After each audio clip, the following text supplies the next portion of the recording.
Hello everyone, welcome back to my channel. How are you all? I hope you all are fit and fine. So let's start today's video.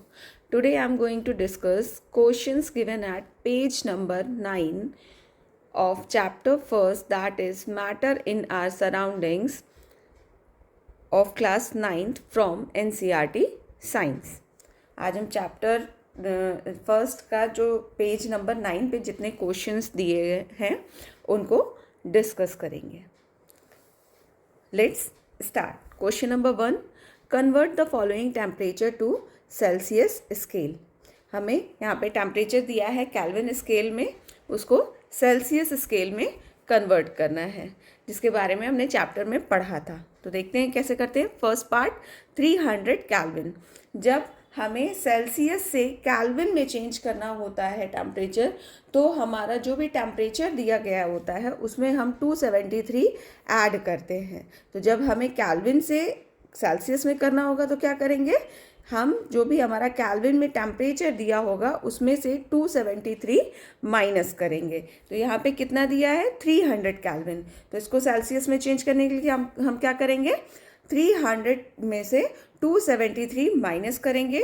Answer हमारा क्या आ जाएगा, 27 degree Celsius. जब भी हमें kelvin से Celsius में change करना होता है तो केल्विन वाला जो टेम्परेचर हमें दिया होता है उसमें से हम 273 माइनस कर देते हैं. Second part 573 kelvin. अब इसे भी सेल्सियस में चेंज करना है तो 573 में से हम 273 माइनस कर देंगे. आंसर हमारा आ जाएगा 300 degree Celsius. Next question, question number 2, what is the physical state of water at. हमसे पूछा जा रहा है कि वाटर की फिजिकल स्टेट, भौतिक अवस्था क्या, वो किस अवस्था में होगा. कुछ टेम्परेचर दिए गए हैं. एक टेम्परेचर दिया है हमारा 250 डिग्री सेल्सियस पे वाटर किस स्टेट में होगा, और दूसरा 100 डिग्री सेल्सियस पे. तो पहले देखते हैं 250 डिग्री सेल्सियस पे क्या होगा.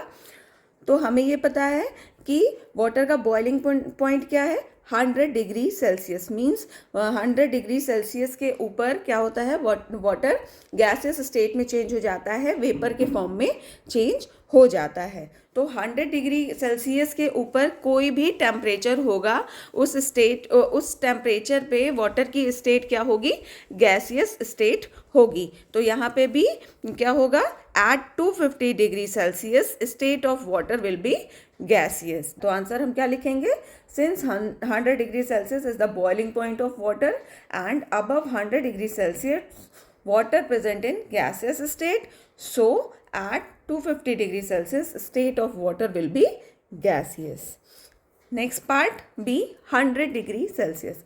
अब 100 डिग्री सेल्सियस पे क्या होगा, 100 डिग्री सेल्सियस क्या होता है, बॉइलिंग पॉइंट होता है वाटर पे.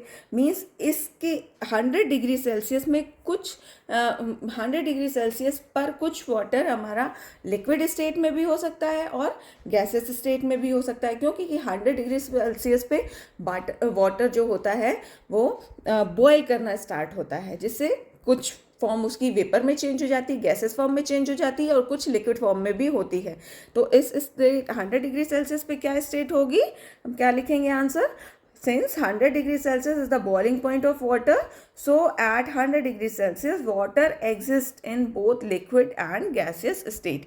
100 degree Celsius पे हमारा जो पानी है वो लिक्विड भी हो सकता है और गैसियस फॉर्म में भी हो सकता है. लेकिन 100 डिग्री सेल्सियस के ऊपर वाले केस में क्या होगा कि हमारा पानी जो होगा वो हमेशा गैसियस स्टेट में, वेपर फॉर्म में ही होगा.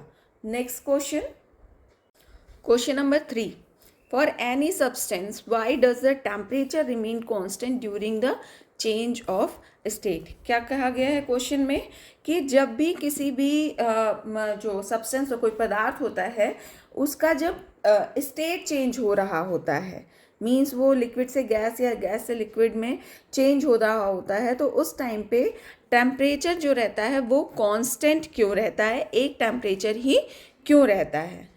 इसका आंसर क्या है कि हमने चैप्टर में पढ़ा था कि जब भी हमारा कोई भी सब्सटेंस होता है वो अपने एक पर्टिकुलर पॉइंट मीन्स या बॉइलिंग पॉइंट हो गया या मेल्टिंग पॉइंट हो गया, इस पे पहुंच जाता है, तो एक बार उस टेम्परेचर पे पहुंचने के बाद उसका क्या होता है, टेम्परेचर कांस्टेंट होता है।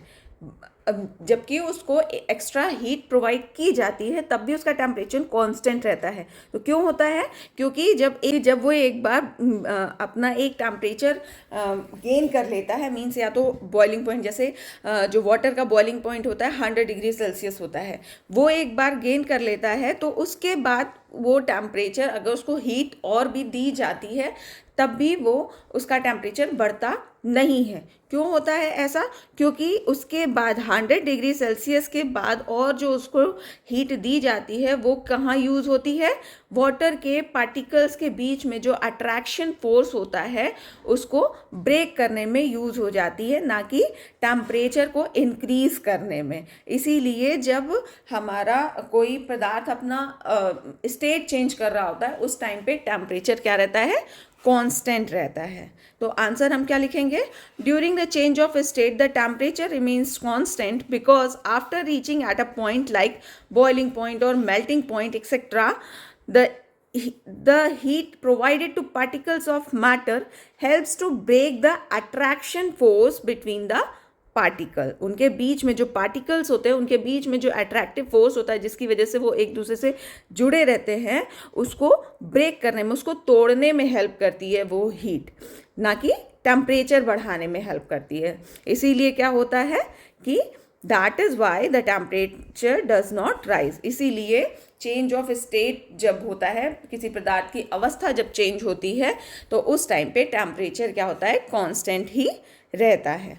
Next question, question number 4, suggest a method to liquefy atmospheric gas. हमें एक मैथड बताना है जिससे कि एटमॉस्फेयर में जो गैस प्रेजेंट है उसको हम लिक्विड फॉर्म में चेंज कर सकें। तो ये भी हमने ये चैप्टर में पढ़ा था। By applying pressure and reducing the temperature atmospheric gases can be liquefied. जब हम किसी भी गैस के ऊपर प्रेशर अप्लाई करेंगे और उसका टेम्परेचर कम करते जाएंगे तो हम गैस को लिक्विड फॉर्म में चेंज कर सकते हैं। Now thank you everyone, this is all about the questions given at page number 9. If this video is useful for you, then please like, subscribe and share this video. And if you have not completed the chapter yet, all links of this chapter is given in the description box. Kindly complete the chapter with the help of link, and also the links of questions given at page number 3 and 6 is given in description box. Kindly check that link to understand the answers of all the questions given at page number 3 and page number 6. Thank you.